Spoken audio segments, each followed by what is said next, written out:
Welcome to the 15th edition of the Jaipur Literature Festival, protected by Dettol Banega Swasth India at Jan Michalski Foundation, Bethak.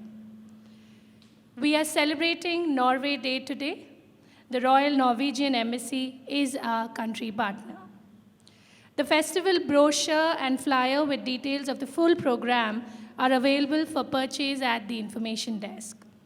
We are delighted to introduce Treasures at the Jaipur Court. This session is presented by ABP Live. Rajasthan has long been a dynamic cultural center and home to prestigious art forms.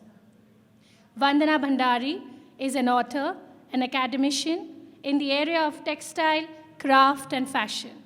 Her book on Textiles of Rajasthan at the Jaipur Court showcases the rich Rajasthani textile traditions patronized at Jaipur, from woodblock, print, and cotton embroidery to gota and intricate leheriya. Giles Tillotson is a historian with expertise in Rajput and Mughal architecture who has overseen the publishing program of the Maharaja Sawai Singh II Museum for a decade. He is co-editor and contributor to Masterpieces at the Jaipur Court, along with Mrinalini Venkateswaran.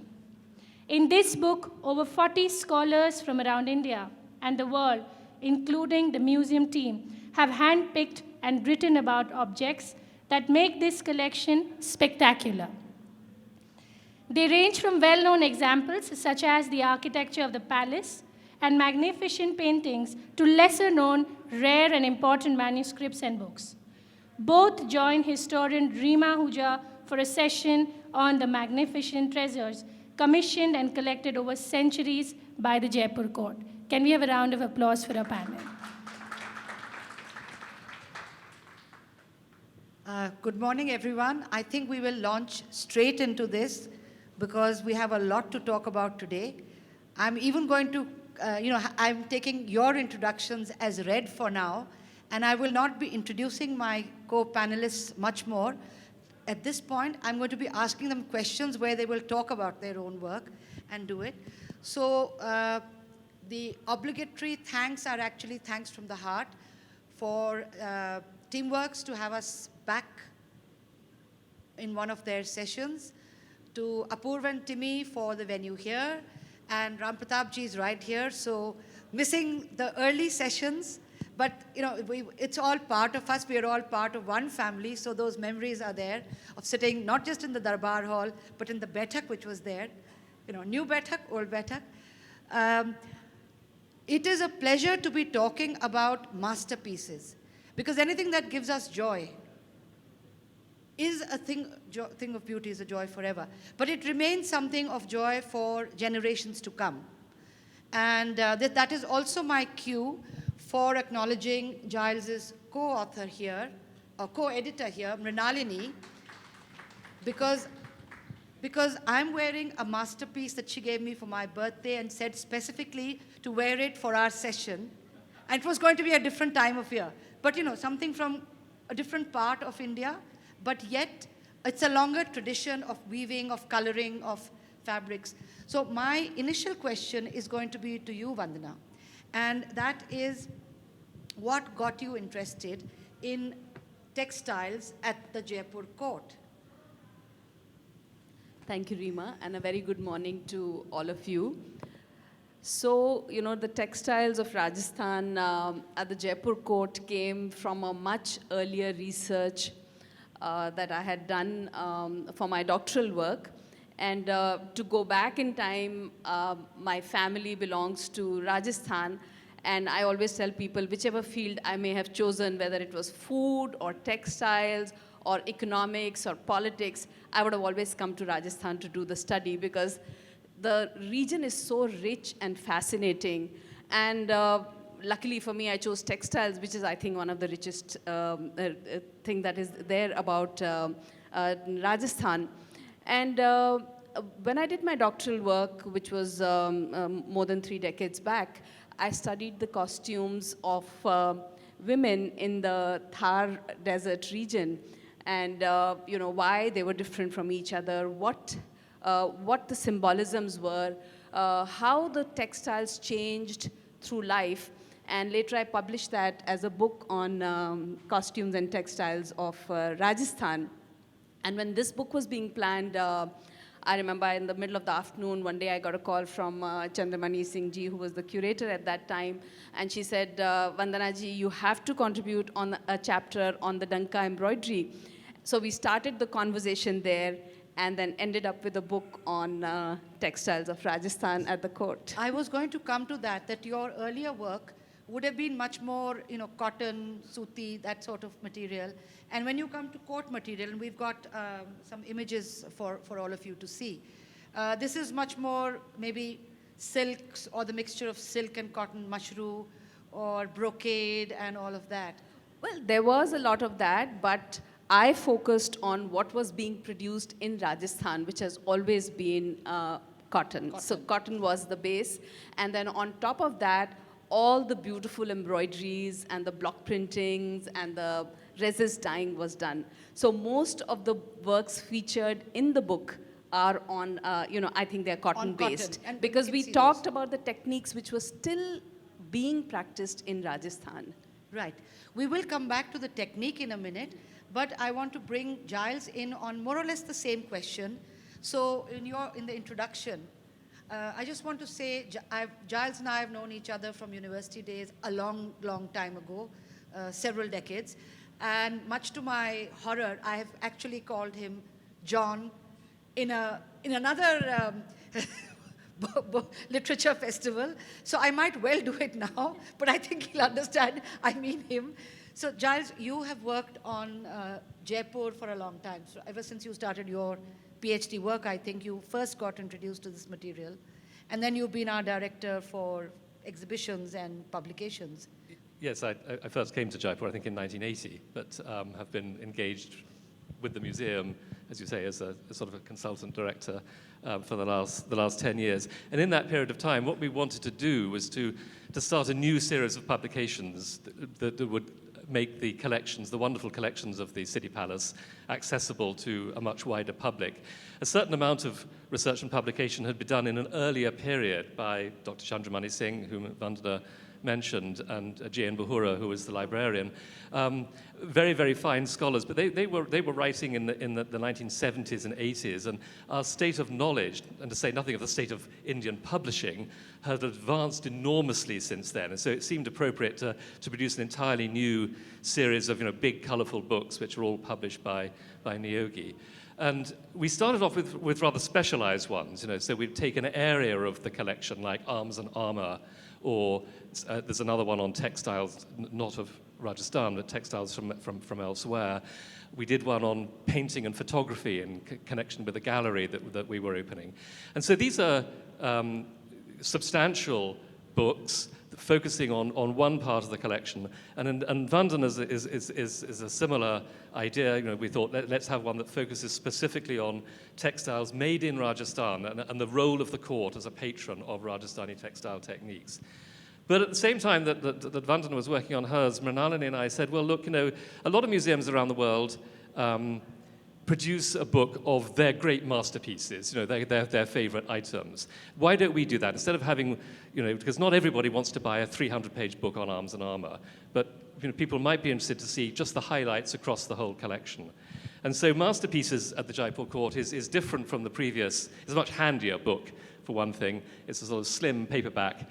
And the idea is that any visitor who's interested just in knowing what are the kind of 75, or there are 76 entries actually, highlights of the City Palace collection across the whole board, so including arms and armor and textiles. There are some repeats indeed, including paintings and photography, but also other things that we hadn't looked at in detail in earlier publications, like the manuscripts, like the maps, and indeed the buildings of the City Palace are also masterpieces. So it's a slightly different conception. That's the conception of this book.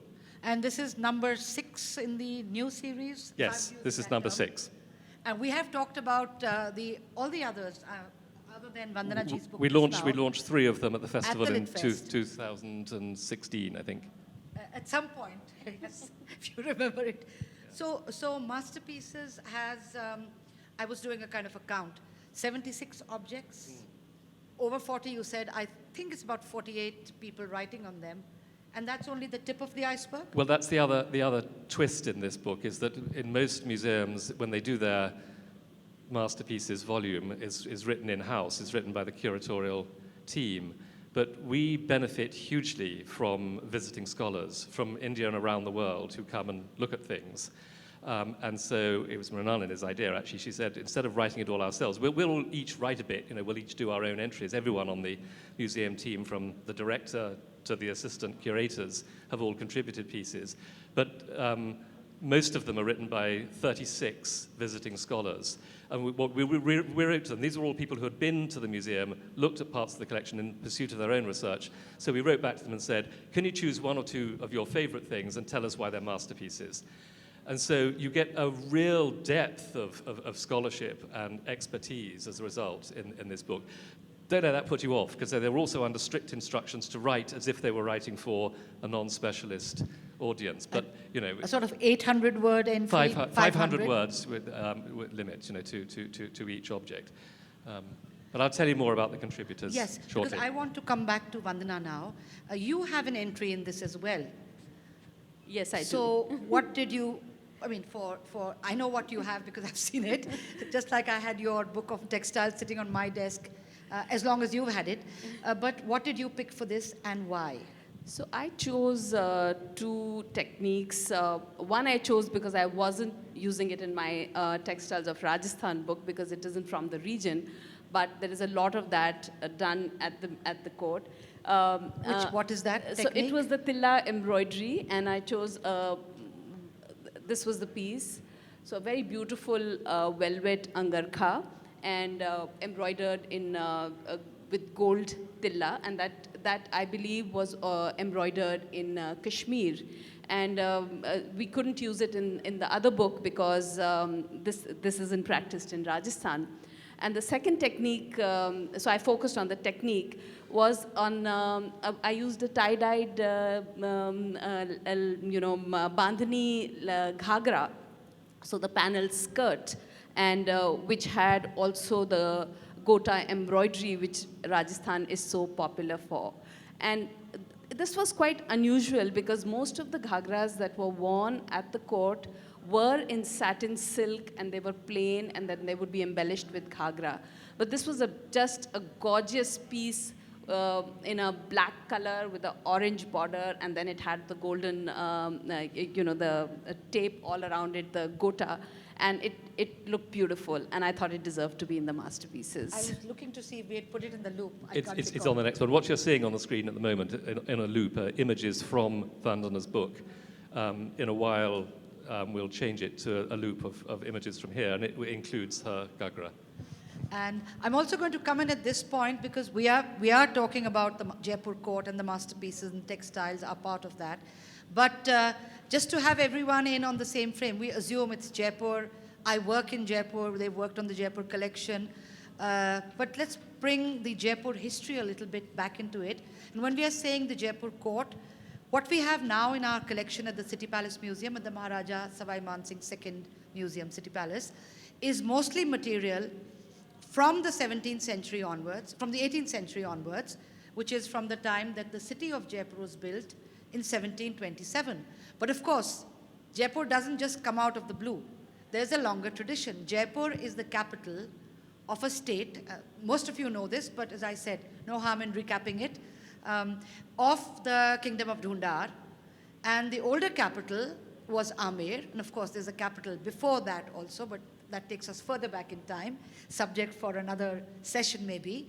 And Amer was also a period where there was a rich collection made, some of which over time has been brought into the Jaipur collection, some of which was also gifted away. And that again is a different topic to talk about, how prized items are acquired and gifted. And both of you are welcome to come in on that point as we go on with the conversation. But when you talked about the Tilla work on Maharaja Sawai Ram Singh II's Angarkha, and I think you meant him, and it's Tilla work from Kashmir.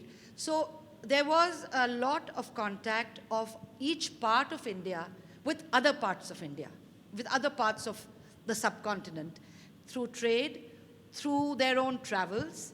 And the Jaipur or the Jaipur Amir or the Dhunda rulers did a lot of that, all the way from Kabul and Kandahar, from where the current, where the flag up till 1949 when the state of Jaipur merged, those colors come from the Kabilas that were Kabaili groups that were defeated in Afghanistan, to the Bangladar, we talked about architecture. So some of the architectural features coming in from Bengal and from Orissa. This give and take is something that we need to understand.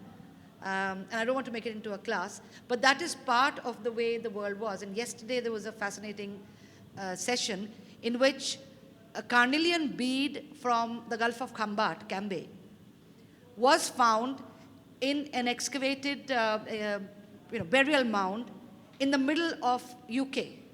And that was 8th century or something. So the world had their ways of traveling. So let's get back to the world now. This, I just wanted to kind of, the school teacher in me or the university teacher in me can't resist this. So let's get back to this. Well, I can give you an example of that, yes. So as Rima suggested, in some ways, the collection at the City Palace is fairly homogeneous. It's all courtly material. It's mostly from the 18th to the 20th century, though, as she says, there is some earlier material as well. But in spite of that, the nature of modern scholarship is that we all tend to be pretty much specialists. And so even within the collections of the City Palace, there is a diversity. There's too much that for one person to understand, or even for people on the team to understand collectively. And that's where the visiting scholars help us so much and teach us a lot about the collection. I want to give you a couple of examples of how this works. So a few years ago, it was actually during a JLF, Supriya Gandhi from Yale University was here. She was just finishing up her book on Dara Shikoh. And a colleague of ours in the museum said, oh, look, we've got a portrait of Dara Shikoh from a Mughal Maraka. Come and see it. So she did. She came to the museum and she came and looked at it. And I have to admit, I don't think she was over-impressed by the portrait. But as she turned it over, she started to read the Persian calligraphy on the reverse. And she suddenly stopped and she said, do you know what this is? And we said, well, actually, no, to be honest, none of us read Persian. And she said, well, have you got the page before and after? And so we said, yes. And she said, well, actually, it's an extract from the Risala-i Sahibiyya, which is a spiritual memoir written by Jahanara, the daughter of Shah Jahan. And it's a very important text in itself, because what she's doing is she's talking about her feelings about her Sufi preceptor, a spiritual guide that she shared with her brother, Dara Shikoh. And what Supriya said is, I know this text, I can recognize it because there's a modern edition. But that modern edition is based on a manuscript that was in a collection at Ahmedabad, and it's disappeared. So you've got one of the very few surviving copies of this incredibly important manuscript. And that was, a kind of wow moment for us, because none of us knew that we had this thing. Meanwhile, in the library, Jim Mallinson from SOAS had also wandered in from the JLF. And he said, can I just glance through your catalogue of Sanskrit manuscripts in case there's anything that catches my eye? And there was. He said, there's this thing here. And if it is what it says it is, it would be very interesting, because you've got a thing which says it's called the Yoga Buskara. Can I see it? So we went and got it out. And he looked at it and he said, yeah. The thing about this is, anyway, Jim Mallinson, you may know, is a Sanskritist, he's a yoga specialist.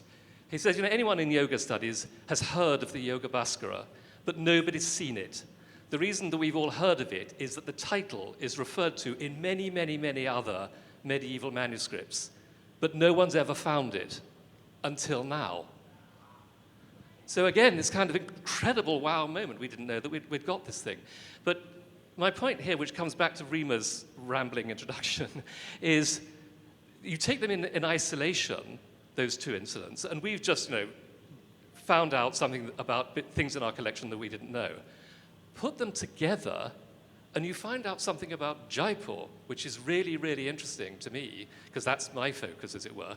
The fact that Sawai Jai Singh had collected a Vaishnavite manuscript in Sanskrit on an esoteric aspect of yoga Not hugely surprising, perhaps. That's part of the worldview of the Jaipur court. But the fact that at the very same time, he's collecting a spiritual memoir written by Jahanara shows how he connects up also with this kind of larger Persianate world, because of course Jaipur Ammer was a very important semi-autonomous state within the Mughal Empire, and it shows the two ways in which the court was always capable of looking, and there are many other juxtapositions that I could make. Right. Along Can I those just lines. come back Definitely. to something you said on gift giving? And Giles said that most of the collection is a royal collection.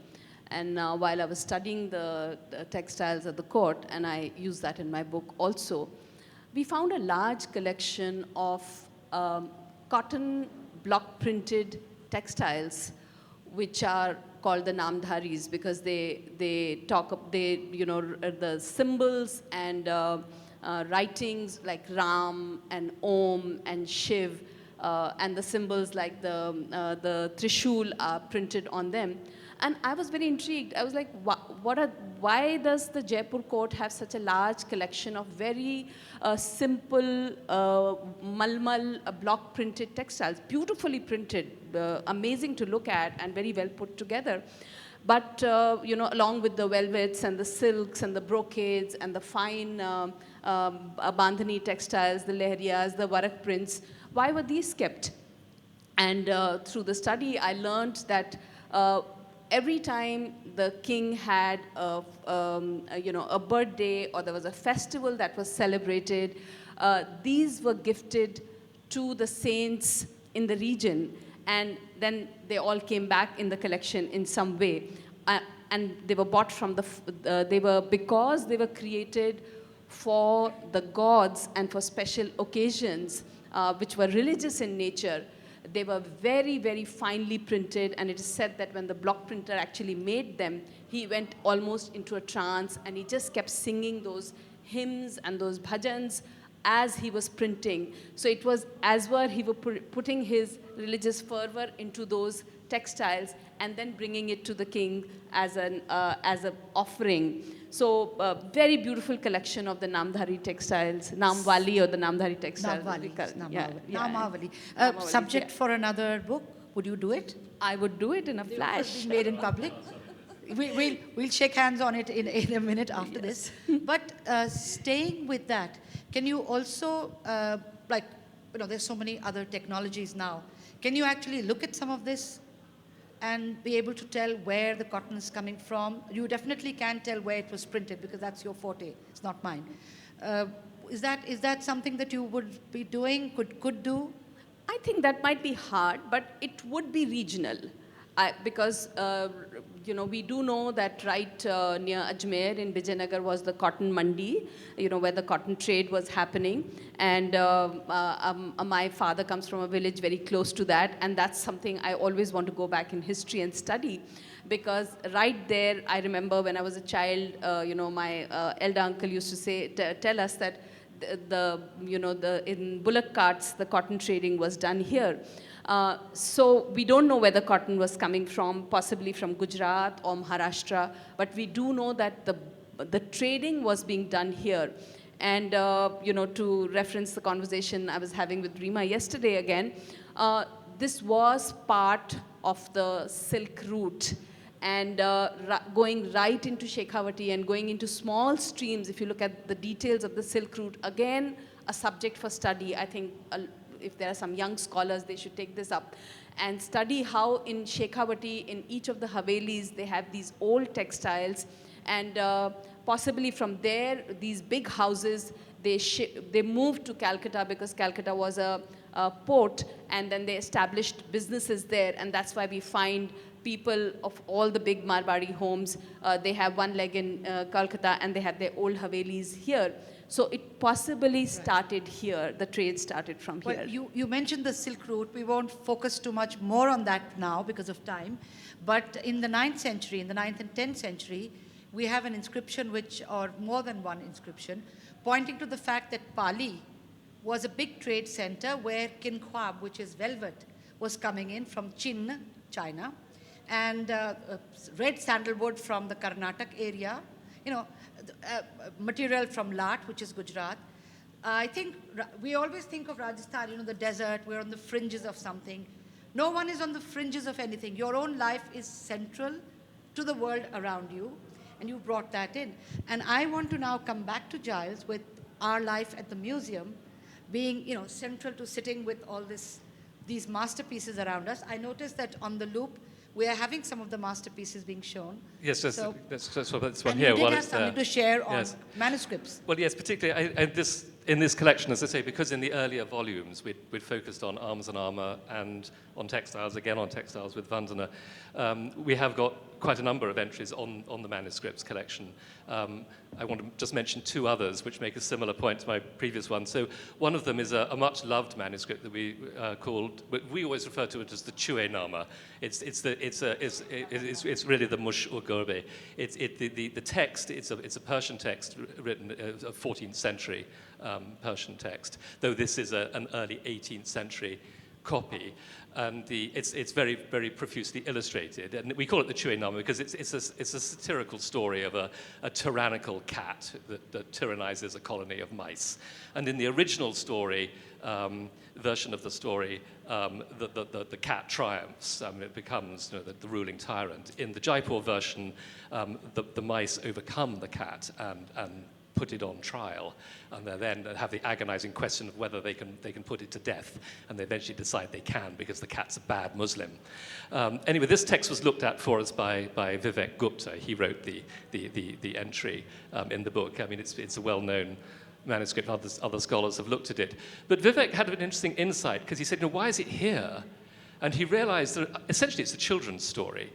And what he hypothesizes is that it was acquired at the Jaipur Court in order to teach a young Rajput noble Persian. Otherwise, why would it be in this collection rather than in some other? And the juxtaposition I want to make is with a manuscript that has just flashed past, which is the Prussian Taravali. This was a very beautiful manuscript in Sanskrit in three colors. That's the Mushal Gorbe. So this other manuscript, the Prussian Taravali, was looked at for us by Audrey Trushke. And what she says is, well, the text itself, the substance of the text is well known. We're going back to the world of Dara Shikoh. It's a spiritual treatise. It's an account of an encounter between Dara Shikoh and Babalal Dayal. And she says, the material, the substance of this text is very well known, but that's because there are many other versions of it, all in Persian. Yours is in Sanskrit. So again, you have this sort of collision of two language worlds, a Persian text here to teach a Rajput noble Persian, and a text that would normally be in Persian, rendered into Sanskrit for the benefit of people in the court. And I think that's the extraordinary power of this collection, these kinds of juxtapositions of worlds. Let's stay with that for a minute. Who is acquiring what and why?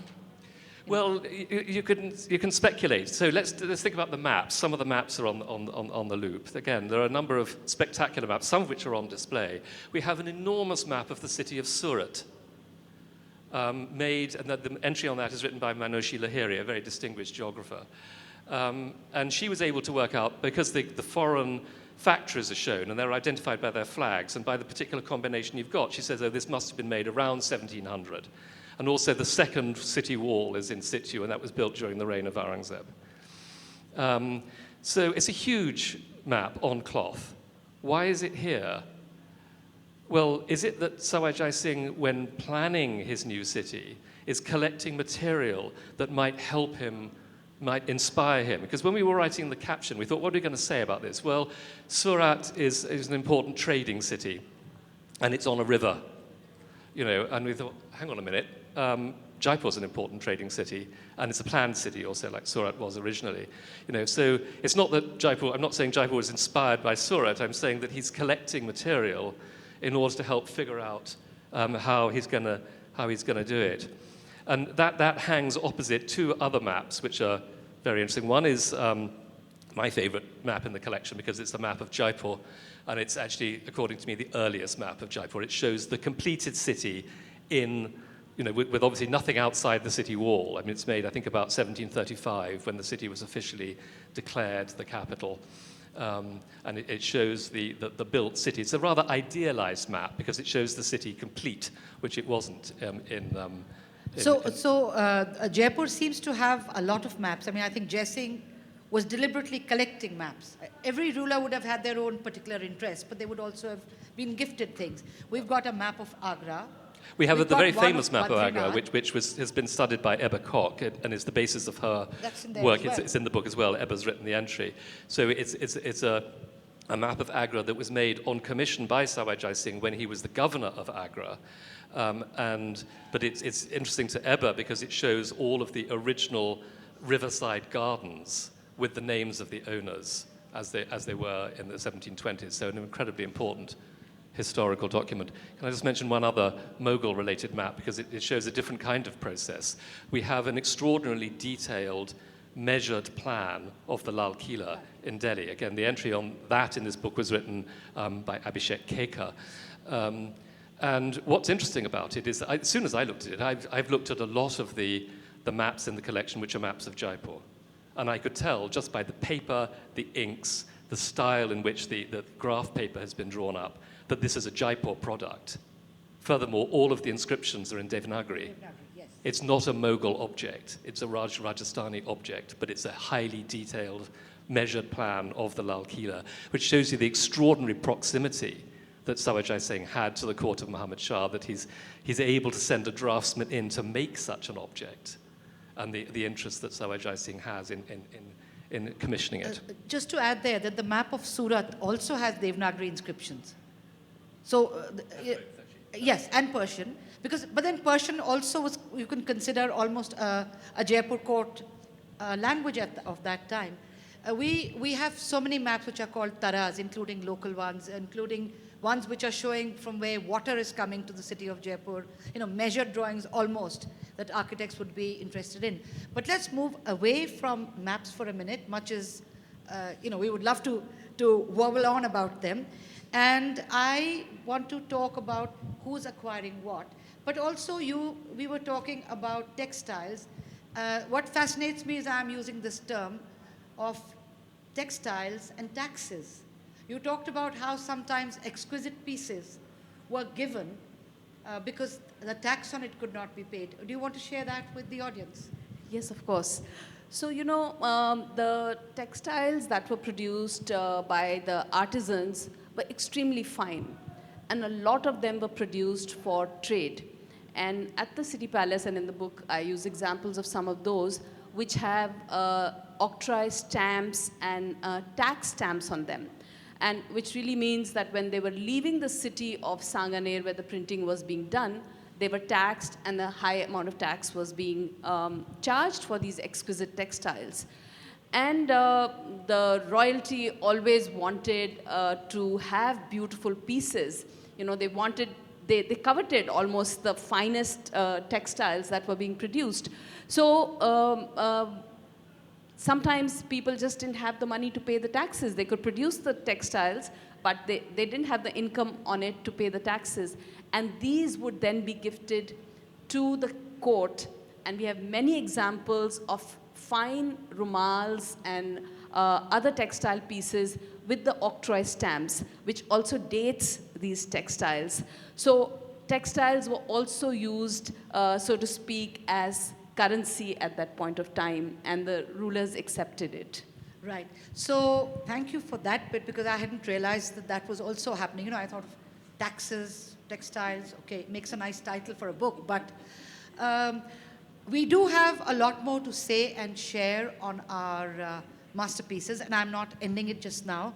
But I was just wondering if we can go in for about 5 minutes of question answer at this point and give you the last word, have you the opportunity of saying a little more, because I want to ask you about what next.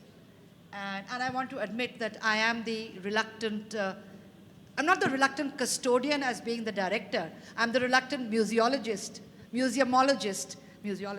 sitting there.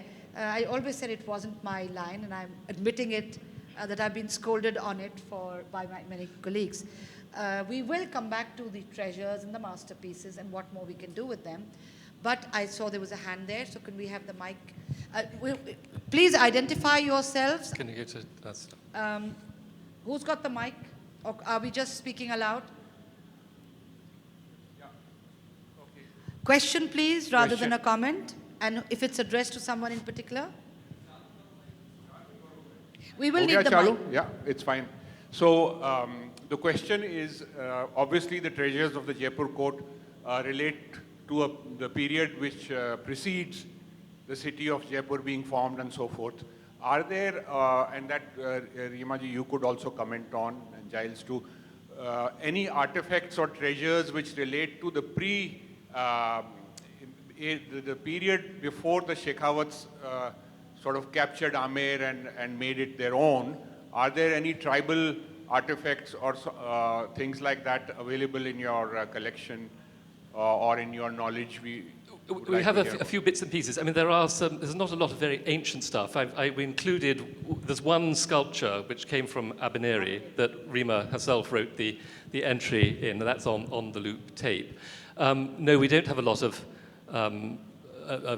material that early. We do have a number of Mughal things, because of course acquiring Mughal works was one of the activities of a Rajput court. And actually I want to kind of steer a question, if I may, 'cause 2 seats away from you is Dr. Ursula Weeks, who's one of our visiting scholars, and perhaps you could, as it were, narrate what it was that brought you and the discovery you made for us, which is also explained in the Ursula book. also is a contributor to this, as Giles said.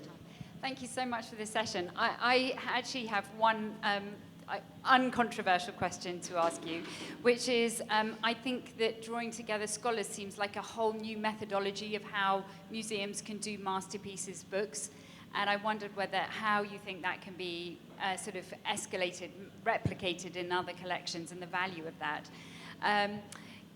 I came to the Jaipur City Palace particularly hoping to study Mughal works. And of course, the greatest hidden masterpieces in the collection, in some ways, this is the more controversial question, do still remain hidden, because they're the Akbar manuscripts of the Ramayana and the Razamnama, which, as I understand, were placed into the collection of the City Palace Museum, but because of their location and their storage, actually remained sort of caught up in this legal issue and haven't been accessible to scholars for a long time. So I was wondering if you could comment a little bit on how this great aspect of cultural heritage might possibly become more accessible to scholars.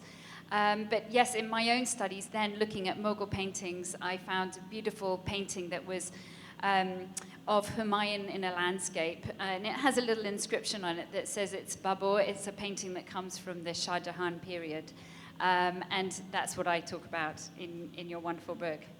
Thank you.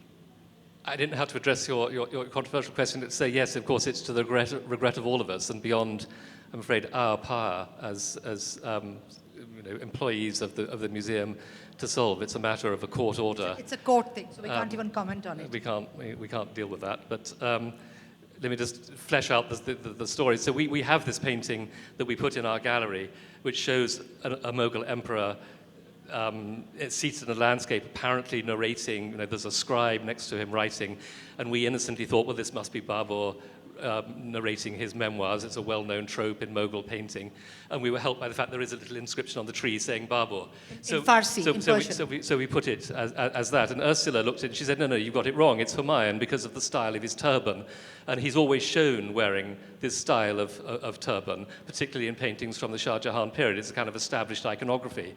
And so I said, okay, Ursula, I'll believe you, but why does it say Babur on the tree? And she said, well, obviously somebody else has made the same mistake as you. But it's a wonderful example of how you learn from a visiting scholar, and thank you for endorsing the method of the book, because yes, I mean, if we'd done it ourselves, we have published that painting previously as Babur. We're very happy to have the record corrected in masterpieces and to acknowledge our earlier mistake. There's a hand there. There are several hands. Who has the mic? The mic is power. Do identify yourselves. I'm Dr. Kailas Gupta. I'm direct descendant of Seth Loonkaran Natani, who was Nagar Seth. Nagar Seth means he was the richest person of the city, designation given by the king. And he was also one of the Navratna, means one of the 9 ministers from the Amir. And he funded Jaipur city, Jai Singh II, to establish Jaipur city. My question is, what was the Seth Lumkar Natani, what business he was doing so that he became so rich? Maybe I can do same now, possibly. I was hoping you could tell us what he was doing, because at one point he was also minister, and there are, at Amer, there are bawdis that the family had made. At Jaipur, Natanio Ka Bagh, I believe, is now what is Jai Mahal Hotel. So, people who live in Jaipur have a lot of links with it. The Kotwali Thana at Choti Chopar is part of what was their family thing. So, can you answer that question for us? Yeah, my hypothesis is, and I've been doing research as we talked yesterday. Can I share the people to contribute to what we decided? It's not Just keep it short, sir. We're running out of time. No, but I can disclose, what we Of decided. course you do. Okay. It's your project. Okay, yesterday I had a talk with Rima ji, and we have decided to write a book on Seth Lumkar Natani, because he has funded Jaipur city, most other people don't know. Okay, so my hypothesis, and I have been collecting from Archival, Bikaner, etc., some documents, and my hypothesis, he was in the textile trading. Textile trading. Yeah. So that will be good for us to follow up. We will definitely do that. There's a hand at the back. He's raised it separate. Okay. And then there are a couple of hands at the back and one here. Yes, they will. We'll talk about it afterwards. My name is Justice Chauhan. One question that I have for you is, It's on. Just speak into the middle. we know there was a lot of influence of the Western art on the Mughal miniature. Do you find any influence of the Western art on Jaipur Kalam? Because Jaipur Kalam is quite different from the Mughal, although taken from the Mughal, but it has its own vocabulary and its own Thank you. image. Thank you, Raghu. I'll try and answer that briefly. The Jaipur artists are extraordinarily versatile. Mughal works that came into the collection were kept in the Surat Khana and were available to artists at Jaipur Court to study. And in fact, we have on display works that look Mughal but are actually Jaipuri. I mean, but yes, there are also responses to the West. And some of it is filtered through Mughal art, some of it not. I've looked particularly, I mentioned a painting, a late 18th century painting from a Bhagavad Puran series, where I think that I can detect the influence of a German atlas. There's a thing called the Grosser Atlas, a copy of which was given to Sawai Singh, again, available to Jaipur artists to study. And the way in which cities are depicted in the Bhagavad Puran suggests to me a response to Western cartography of the 18th century. So there are some very specific influences like that. And of course, a greater Western influence comes much, much later, in the second half of the 19th century. There are more responses then to Western imagery. But, So the mic has found its way there, but before I let you ask your question, I just want to share with all of you, when an object came into the ruler or a member of the family, those objects would be, of course, admired, shared out in the sense of artisans would be allowed to see it, study it, and I think use it to a large extent in the Chhattis Karkhana or in other things. So it became a way of understanding more of that. A bit like how Bikaneri Bhujia starts off from Farsan, which comes from Bhuj to Bikaner, at the tail end of the 19th, beginning of the 20th century, tail end of the 19th actually, and becomes part and parcel of life there. Your question? Hi. So I just wanted to ask a bit about the later works in the collection. So I'm currently researching the fall of the princely states in 1947 and the impact of that on the arts patronage in the princely states. I was wondering what's the latest works in your collection, and is the rupture the end of the amazing production of this in 1947, or is it earlier as the British kind of chip away at this stuff? No, we go up to the middle of the 20th century. So everything that we have are things that were, in the collection, are things that were gifted to the trust by either Man Singh II, when he established the museum in 1959, or by his son and successor, Maharaja Bhawani Singh, in the early 1970s. a lot of what we have in the collection, an important part that I didn't get a chance to mention, is the photography collection. So obviously the crown jewels there are the works of Maharaja Sawai Ram Singh himself, who was a pioneering photographer. But they go on. We have photographs that go even into the period, in the museum, that go into the period when Man Singh was Raj Pramukh, after the integration. After 49. One of the images on the loop is a photograph from a wedding album of Prem Kumari, Man Singh's daughter, which was in 1949, I think. Earlier.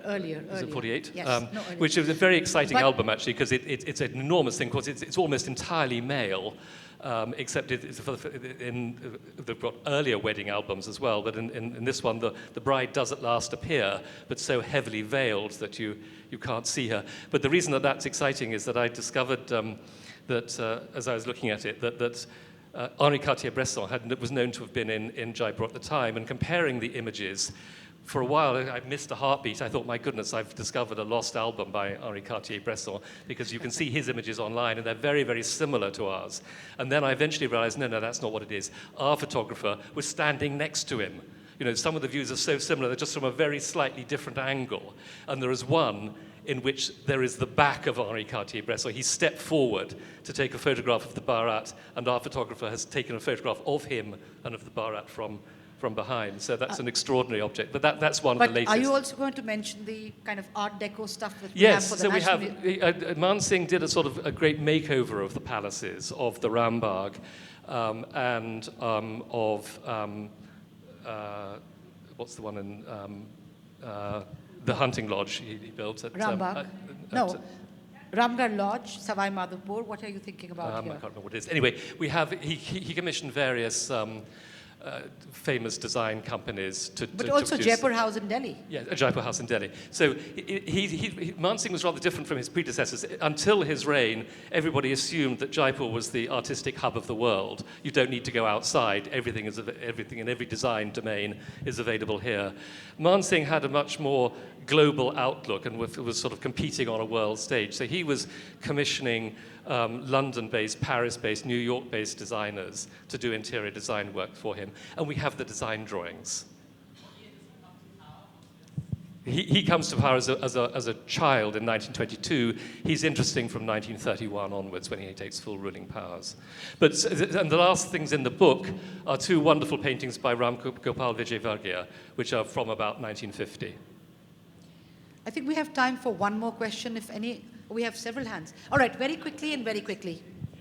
No, we don't have 4 minutes, they say. But anyway, let's not waste time. My there. name is Siddharth, and I have a new piece. Like, I'm interested in textile research now because I'm a designer myself. Just speak into the center. Yeah, so my main concern is whenever I go to someone for asking a research question, they ask me, why do you want to research on a particular textile topic? So my thing is, how are these textiles relevant in the current time, especially when the pandemic has impacted things and the priorities have changed a lot? So how are these relevant in the current times, and how will they be relevant in the future? So I think, in India, it is the only country in the world where our textile heritage continues to be what it was almost 5,000 years ago. So it is really our heritage, it is our legacy, and fortunately for us, we take it forward. Living in a city like Jaipur, you'll see the use of indigo, you'll see the use of block printing, you'll see the use of madar, you'll see the use of tie and dye, leheriya, and being used for day-to-day life purposes. And I'll just give an example. Of course, in the book, I talk about block printing, I talk about tie-dye textiles, I talk about the varak printing, the gold and silver embroidery. But the most meaningful thing today is the tie-dye textiles. Just as one example, I'm going to take that. From the time a child is born, when a mother is gifted a pila if a son is born, and a pomcha if a daughter is born, when she gets married, she'll wear a red-colored chundri, and she wants to go on the pyre in that, because that means the husband is alive. And if you go to, if she's a widow, then the color of that chundri will become black, and the red will become deeper.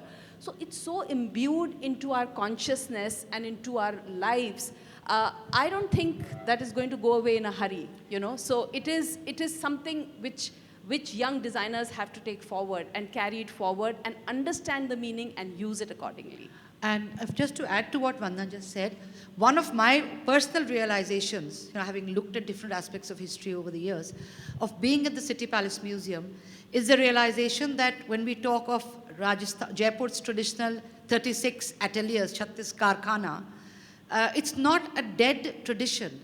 What you have in modern day Jaipur, you know, you still have the tambol khana. People are going out to have their after dinner pan if they like their pan.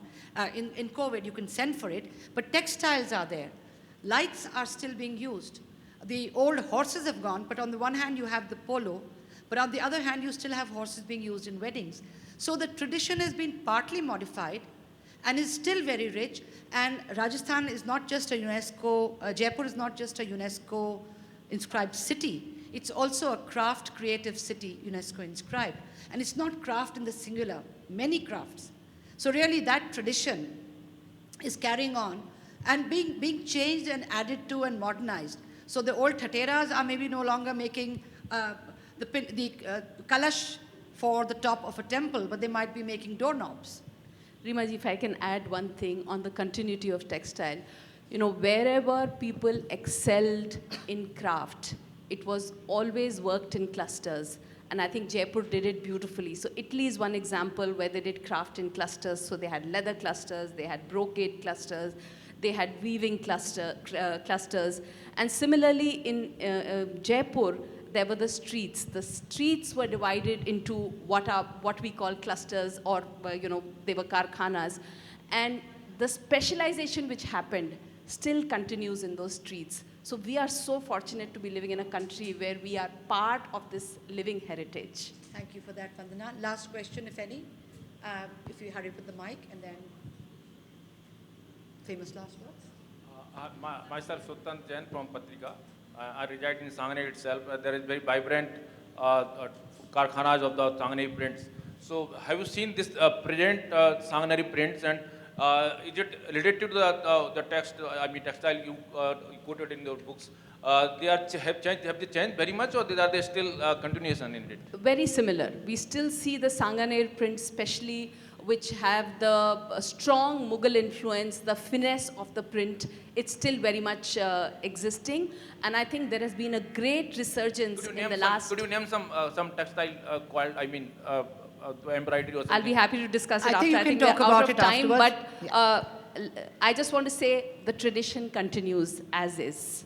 And the things, textile you have quoted, can we see somewhere where it can be observed? I mean, the photo you showed here. You can see it, of course, in the book, and you can talk to Vandana afterwards, as soon as we're over the session. They're all available in the museum. And since the buzzer has gone, famous last words, Giles, for this session at least. Yeah, well, thank you all for attending, and look out for further volumes in the series. But meanwhile, get your copy of Masterpieces. Get your copy and get it signed. So, I don't know why I wrote my questions down, because I can't see this far in any case. But I think I want to thank my co-panelists for this brilliant session. I hope we've got you to want to come to the City Palace Museum. If you're here for a short time, come now. But come another time. We would love to show you more of this. And we would love to do more books, to bring more of these masterpieces to you. Thank you for being such a wonderful audience. Thank you.